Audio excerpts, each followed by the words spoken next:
La pregunta es, ¿cómo creo, ¿no?, que podría ser, cómo podemos resignificar o repensar la libertad en el contexto de la pandemia?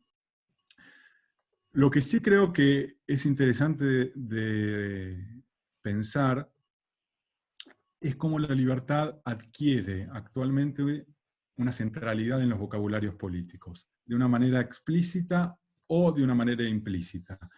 Porque la primera reacción, si se quiere, frente a la pandemia, frente al COVID, o una de las primeras reacciones, implica una restricción a la libertad de movimiento. Si el virus es justamente la novedad del virus, no reside en el virus mismo, porque es, ¿no?, una mutación de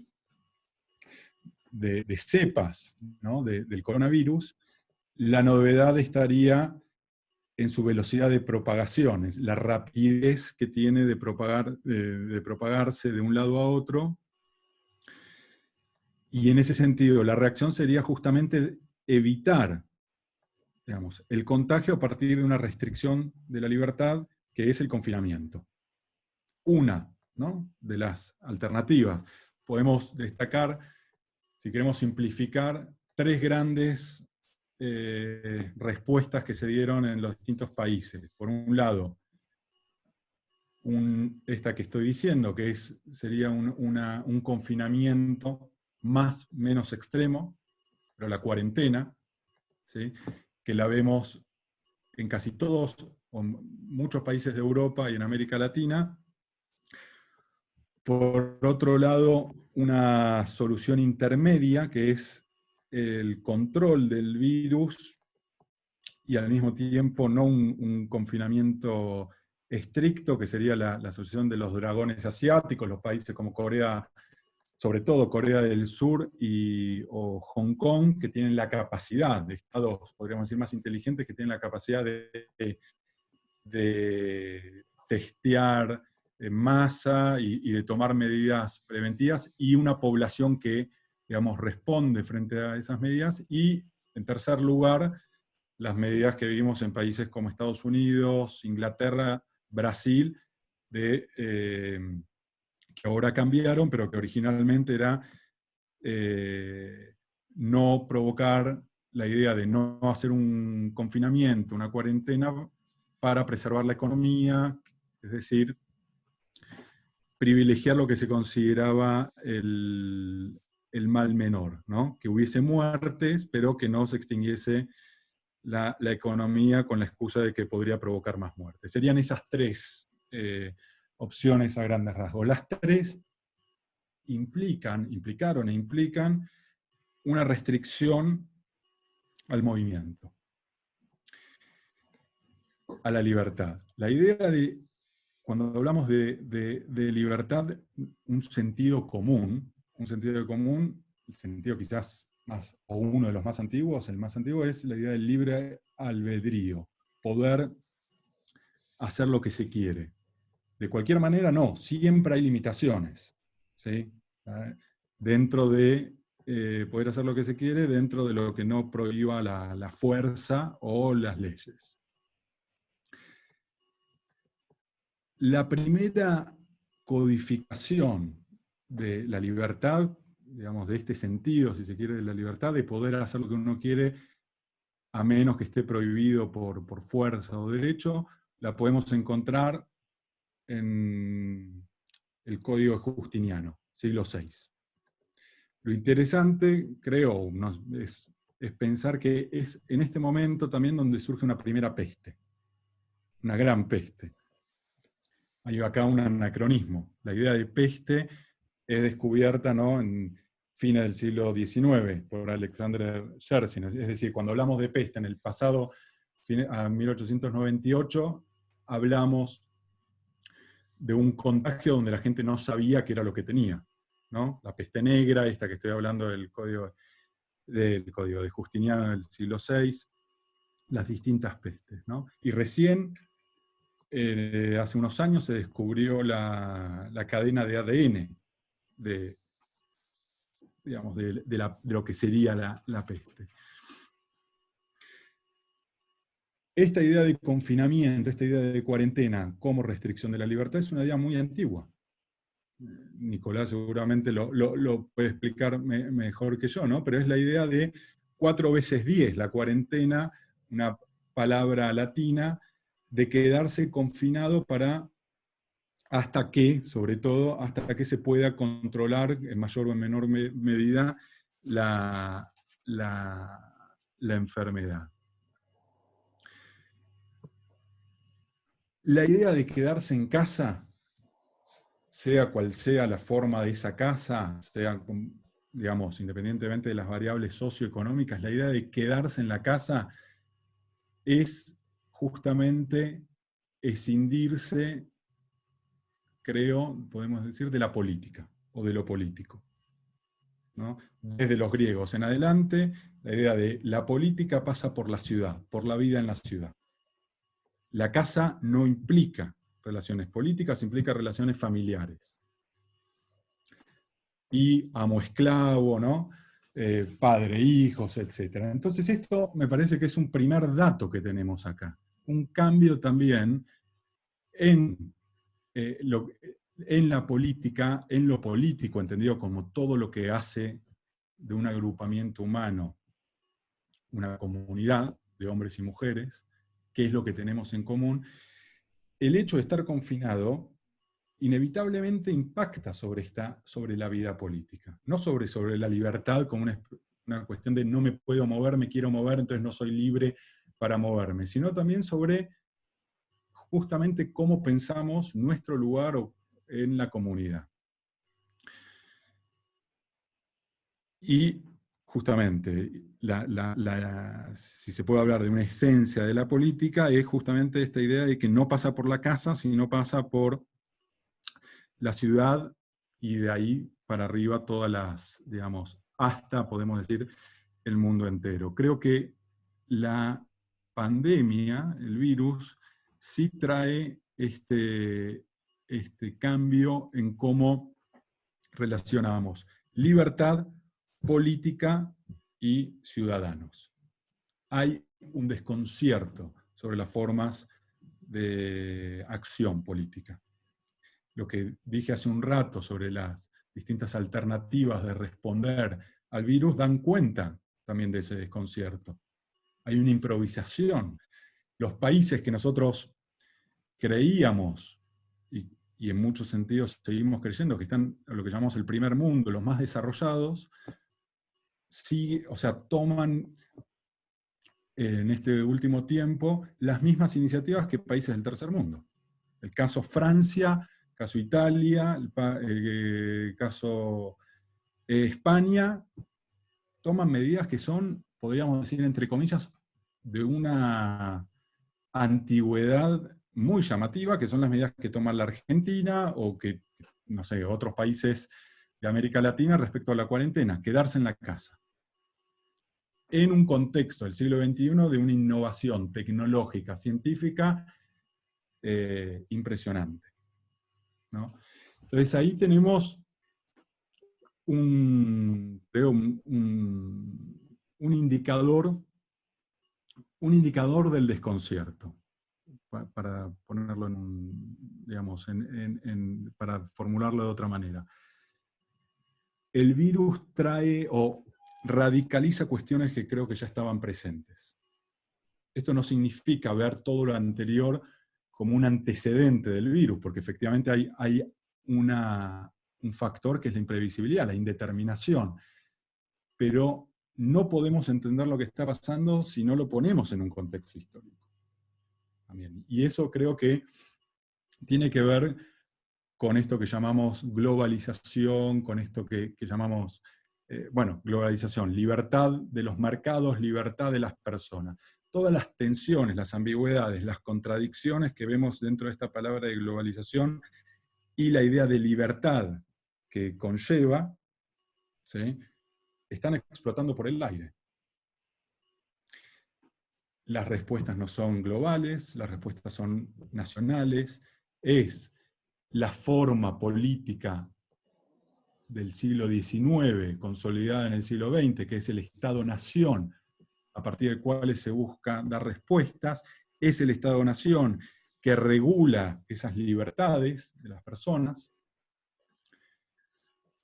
y al mismo tiempo tenemos un virus que no reconoce fronteras, que al igual que otros virus anteriores se expande por todo el mundo, pero cuya novedad es esto que decía, la velocidad.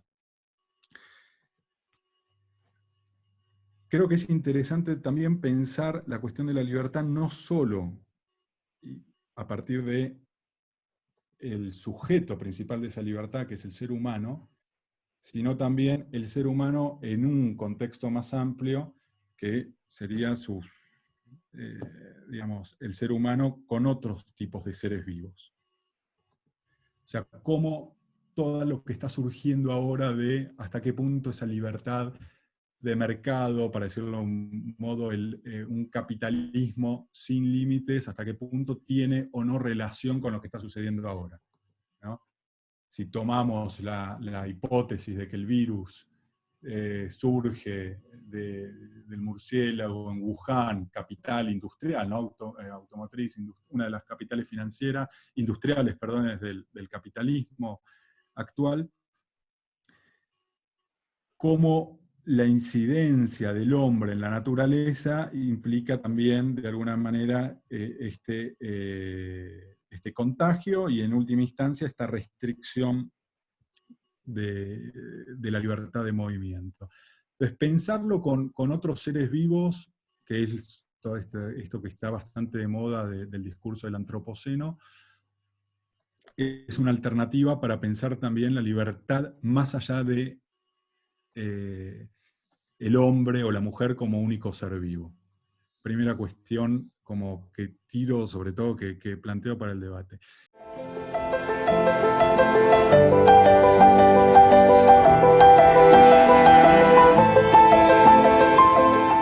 Segunda cuestión, yo hasta ahora hablé de esto, enfaticé la idea de libertad de movimiento. Esta es una manera de considerar la libertad, que es la libertad centrada en el individuo. Y una idea de libertad que podríamos, con muchas comillas, con muchas, digamos, simplificaciones, remitir a Hobbes, al Leviatán, 1651, que es la idea de libertad como ausencia de obstáculos. Yo soy libre en la medida que no haya obstáculos para realizar mis deseos. Es decir, que hay acá una idea de libertad, que es lo que hace Hobbes, en donde escinde la vida política de la vida social. Hobbes, ¿qué va a decir? La libertad es la misma en la ciudad de Lucca, donde hay un cartel que dice libertas en la entrada, que bajo el sultán de Constantinopla. Pero hay otra manera de considerar la libertad, que no es la libertad del individuo únicamente, sino la libertad del individuo en comunidad. Podríamos decir la libertad republicana. Donde uno es libre no solo como en forma negativa, como la ausencia de obstáculos para realizar los propios deseos, sino uno es libre en la comunidad.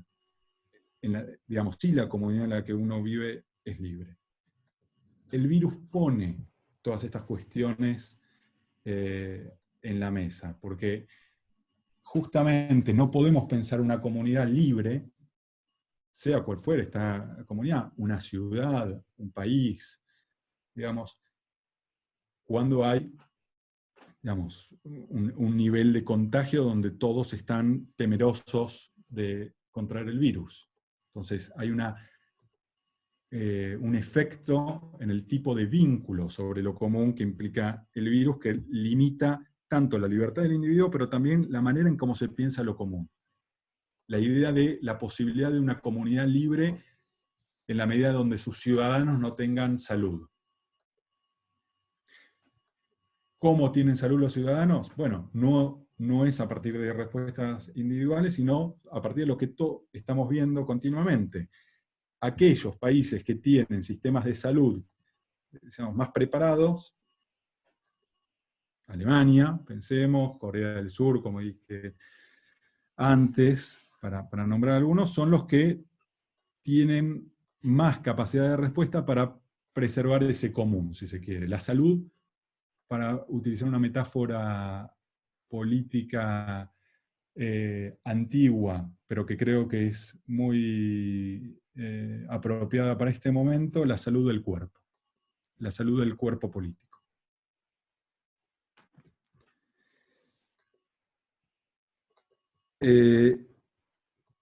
Digamos, entonces son dos cuestiones. Como tercera cuestión relacionada a la libertad, creo que podemos pensar, y ahí sí, la necesidad de salir de sentidos abstractos de la libertad, como los que dije anteriormente, libertad, digamos, como libre albedrío, libertad republicana, que sería la libertad del cuerpo político como ausencia, se quiere, de dominación, sea cual fuera esta dominación, y pensar la libertad también relacionada a las desigualdades. No puede ser la misma libertad aún dentro de una casa, sea, digamos, en cualquier lugar del mundo, alguien que tiene necesidades satisfechas respecto a alguien que no las tiene. La pandemia muestra hasta qué punto las desigualdades existentes son, digamos, también un tema de salud pública. Al punto tal de que en algunos casos, o en varios casos, lo vemos en el caso de la Argentina y en América Latina en general, es más, digamos, beneficioso salir de ambientes insalubres, que puede ser eh, reducidos, que quedarse ahí. Dicho de otra manera, las medidas generales no pueden ser generales para todo tiempo y lugar. Bueno, son tres cuestiones que me parecen importantes relacionadas a la libertad. Lo otro que también digamos, me parece interesante para pensar sobre lo que está sucediendo, y es lo que mencionaba antes de una de las respuestas que se habían dado, que era la de Estados Unidos, Inglaterra, Brasil, de priorizar la economía sobre la salud, desde mi punto de vista, falso debate, pero que también lo vemos en gobiernos como el de México, con Andrés Manuel López Obrador, digamos, de izquierda, o sea, que trasciende la línea entre izquierda y derecha, que es aferrarse a ciertos valores o a ciertas creencias o dogmas que no responden a parámetros o a razonamientos, podríamos decir, científicos, de una manera totalmente irresponsable desde los políticos, podríamos decir. Cité el caso de México porque me llamó mucho la atención cómo México, sigo el caso de México, viví en México unos años, y me parece interesantísimo como contraste también de lo que está sucediendo en la Argentina. Ahora cambió, digamos, la política del gobierno de López Obrador. Tienen un subsecretario de salud muy bueno, pero López Obrador insistió durante mucho tiempo de no hacer una cuarentena. Una de las razones era, bueno, que no se puede cortar la economía. Un país como México, vos lo sabés, Alejandro, con una economía, digamos, vive en gran parte de la economía informal, pero salir a mostrar símbolos religiosos, estampitas religiosas, la bandera de la anticorrupción, como diciendo, estos son los que me protegen, ¿no? Decía Andrés Manuel López Obrador. por otro lado, y desde otra perspectiva política extrema derecha, Bolsonaro lo mismo. Bueno, va a haber gente que va a morir, eso lo va a decidir Dios. Entonces, ¿cómo se juntan el discurso, si se quiere, liberal con un discurso religioso? Religioso en el sentido de que no se basa en la observación y sobre todo en la ciencia. Eso también afecta a la libertad. La idea que en última instancia no confinarse, es decir, tenemos que seguir siendo libres, ir a comer, juntarnos, esto, lo otro, no puede, o sea, necesita para practicarse en este contexto de pandemia, escindirse de un discurso científico.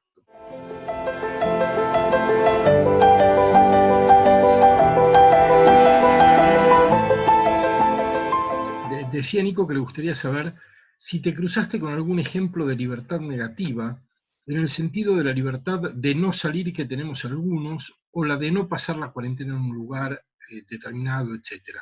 La pandemia lo que justamente enfatiza esto que planteás, digo, que es la libertad negativa. Cuando hablamos de libertad negativa, estamos hablando como negativa porque es la ausencia, ¿no?, de algo, es la libertad. Hay dos grandes formas, modelos, si se quiere, de pensar la libertad en la historia del pensamiento político, o dos categorías. 1819, Benjamin Constant, ¿no?, habla de justamente la libertad de los antiguos y la libertad de los modernos. La libertad de los antiguos es la idea de que el individuo está subsumido, subordinado a la polis, a la ciudad. La libertad de los modernos es la idea de una libertad como goce de los derechos del individuo. Esto lo podemos trasladar a mediados del siglo XX, que es la categorización que hace Isaiah Berlin entre libertad positiva y asociada a la libertad de los antiguos, y libertad negativa asociada a la libertad de los modernos. El virus, por supuesto, la cuarentena es la restricción de la libertad negativa entendida como ejercicio de derechos individuales. Es una restricción de derechos individuales, empezando por los más básicos. La libertad de movimiento. La libertad, digamos, de salir, la libertad de movimiento es quizás lo que puede definir el sentido básico de esta libertad negativa. Que si yo no quiero salir de mi casa, puedo tener la tranquilidad de salir de mi casa para hacer lo que quiero dentro del marco de las leyes, ¿no? Es una libertad negativa que se ve afectada de una manera distinta a la cuando se veía afectada, por ejemplo, o cuando se ve todavía afectada en una dictadura. Una dictadura que es justamente la limitación o la anulación de libertades en sentido negativo en forma radical y extrema, porque en última instancia pueden terminar con la muerte, el asesinato. Bueno, en este caso no se da de esa manera, pero sí hay una restricción radical de los derechos y principalmente de este derecho de movimiento, de no salir, frente a la cual no estamos acostumbrados. Y menos en estos momentos donde todo es para nosotros, todo pasa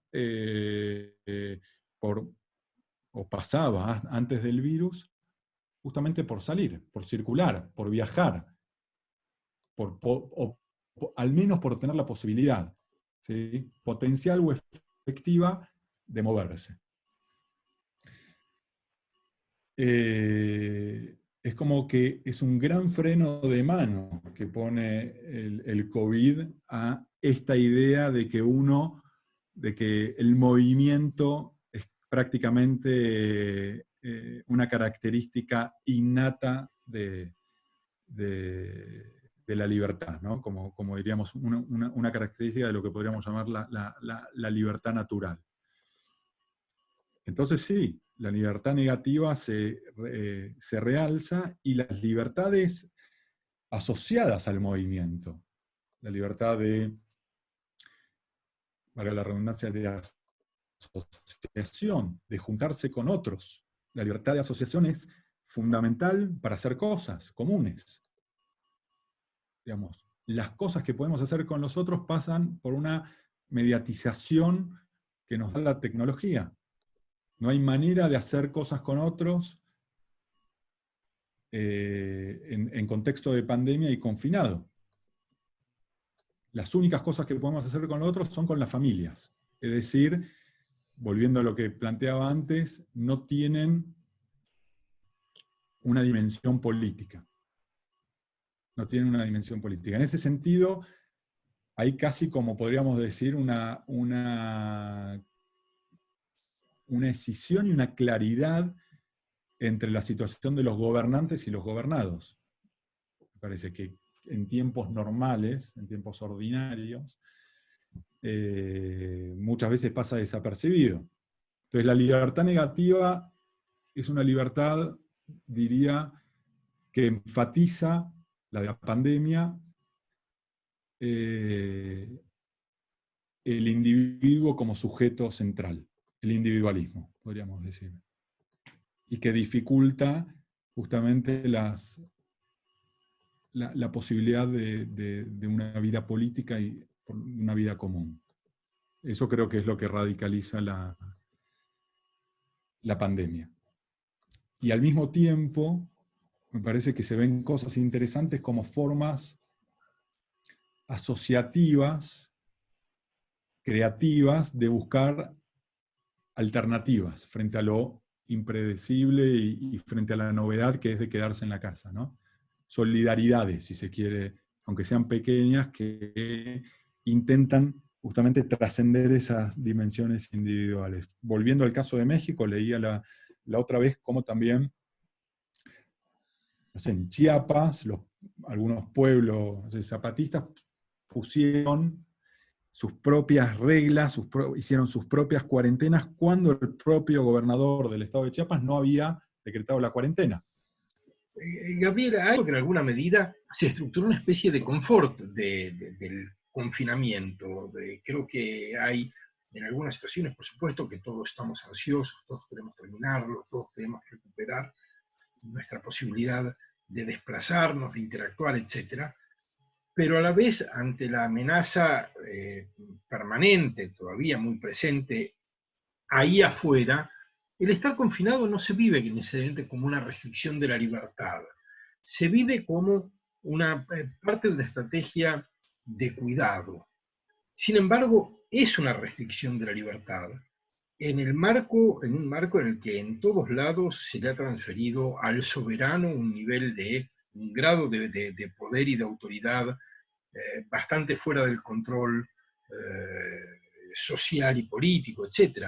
¿Cómo explicamos esa adhesión de una gran parte de la población, podríamos decir la mayoría de la población, a medidas de confinamiento que sin esa adhesión serían imposibles de llevar a cabo? Así es. Vos lo planteaste con el ejemplo de la referencia a la UESI y la servidumbre voluntaria. Creo que hay una clave ahí para entender esto. No sé si en términos de servidumbre, cuando hablábamos, por ejemplo, cuando se contrastaba la libertad, uno de los principales contraconceptos de la libertad era y es la idea de servidumbre, de esclavitud, ¿no? Dicho de otra manera, de dominación. Pero al mismo tiempo podemos distinguir la servidumbre, de la sujeción. Varios escolásticos en el siglo XVI y XVII españoles justamente distinguían servidumbre y de sujeción para explicar ciertas acciones, digamos, que nos podrían servir para pensar lo que vos formulaste. de por qué la gente obedece, ¿no? La servidumbre es una idea, digamos, que estoy pensando en uno porque Juan Solórzano de Pereira escribe Política Indiana en 1647. Y él dice, la servidumbre es para las bestias. No tiene absolutamente nada que ver con los seres humanos, es para las bestias. Los esclavos pueden ser siervos y no tiene nada que ver con la sujeción. La sujeción es para los seres humanos e implican una forma de libertad. Obedecer, por ejemplo, al rey, a las leyes, es una forma de sujeción. Uno está sujeto a las leyes y por ende tiene su libertad limitada, pero limitada por leyes. Pero son esas leyes, son esas ideas que lo permiten al mismo tiempo ser libre. De hecho, de otra manera, hay una idea detrás de esta medida de respetar la pandemia, que para poder volver a tener ejercer las libertades que están suspendidas, uno tiene que estar sujeto, en este caso, a lo que dice el gobierno. Esta voluntad de autoconfinarse creo que también está ligado a alguna forma de pensar la libertad. Es decir, que uno para preservarse, ¿no? Frente a un sentido de la libertad como ausencia de movimiento, restricción de los derechos individuales, un sentido negativo, uno también se pone en discusión también esta idea de la libertad común, de la libertad política, que para que preservar la comunidad es necesario, en este caso, resguardarse. A la luz de lo que estás viendo y de lo que venimos experimentando en el último tiempo, ese concepto, digamos, que se amplíe, que se restringe de libertad y que se aplica en determinadas comunidades, ¿cómo lo ves en relación al futuro inmediato, no al futuro en la larga duración? En el sentido de, ¿vos pensás que ese ampliarse y restringirse de las libertades puede tocar un límite en el cual esa restricción deje de hacer posible que llamemos libertad a aquello que experimentamos como vida individual o vida común? ¿O la libertad común puede expandirse hasta tal punto que aquello que experimentamos como libertad individual deje de existir como tal cosa? No, digo, es difícil pensar cómo van a ser las cosas respecto a la libertad en el futuro. Sí creo que va a haber una revalorización de lo que hasta ahora considerábamos, o ni siquiera éramos conscientes del valor que tenía la libertad. Creo que va a haber una revalorización en el sentido de va a ser difícil que las cosas vuelvan a ser como antes, por ejemplo, la vida social, eventos masivos, etc. El hecho de juntarse con alguien, juntarse con un grupo de amigos, amigas, todo esto creo que va a poder revalorizarse de una manera muy a nivel de lo sensible, me parece. Como que quedarse en la casa también es un desafío para, primero, antes que nada, repensarse uno mismo. Digamos, ¿quién soy yo? ¿Qué estoy haciendo acá?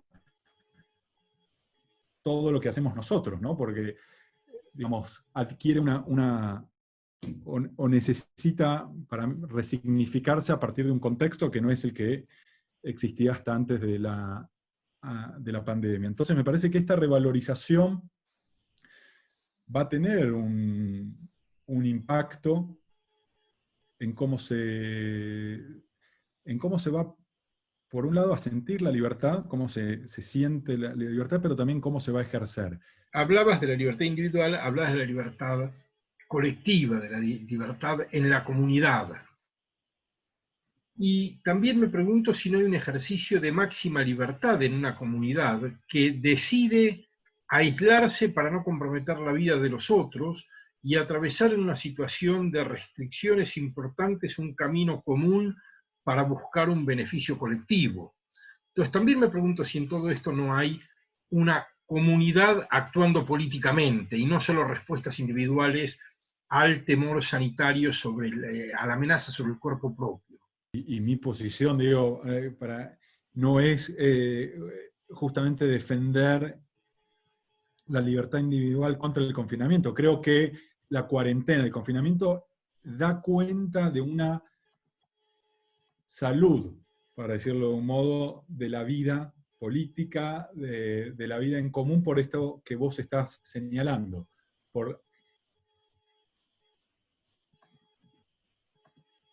Porque nos obliga y nos está poniendo justamente ante el desafío de pensar en el otro y con el otro. Nadie se aísla únicamente, digamos, hay un interés individual, preservar la propia salud, ¿no? Pero también por acción, digamos, sea u omisión, sea explícito o implícito, eso tiene repercusiones en la vida en común, que es la preservación de la comunidad. Entonces, en ese sentido, sí, me parece que la limitación de la libertad para preservar la libertad justamente forma parte de lo que estamos hablando, para preservar el bien común.